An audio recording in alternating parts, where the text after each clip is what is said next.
Speaking in Ugunja town in Siaya County, the Ugunja Member of Parliament urged the government to work within the timelines outlined by the Cabinet Secretary for Agriculture. Wandayi said those behind the calls for suspension of the leasing program were not sensitive to the plight of sugarcane farmers who have suffered for decades because of mismanagement of public-owned factories.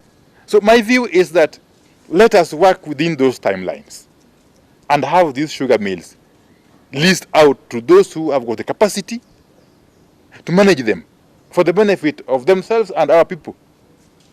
This idea that again other leaders, other players are asking for extension of these timelines, asking for further consultations or forming of more task forces, in my view is time wasting, is diversionary, and is insensitive to the plight of the long-suffering sugarcane farmers.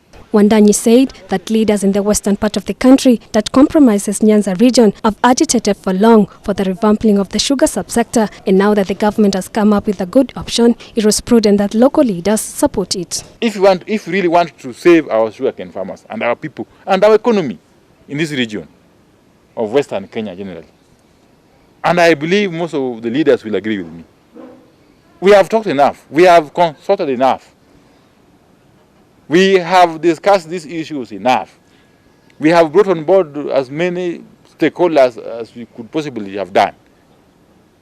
Let us move forward. Meanwhile, Wandayi has challenged the government to be transparent on the way it's spending the COVID-19 funds. And perhaps it's an opportunity we should use to agree, both as national and county governments, on the bare minimum that we can dedicate to development of infrastructure in our health institutions, health facilities. So that even long after the COVID-19, we can say for sure, this is what we did with this money. Not saying we bought PPE, which we can't see. Okay? Or we trained doctors, which we can't see. Or we did what? That is fine. But let us also try to put some allocation, some minimum, some proportion of this money towards development of infrastructure. Every part of the country, every corner of the counties, so that long after COVID-19 we can say for sure this money was used and value was earned. Wandayi said COVID-19 was an eye-opener that exposed the country's lack of preparedness in the health sector.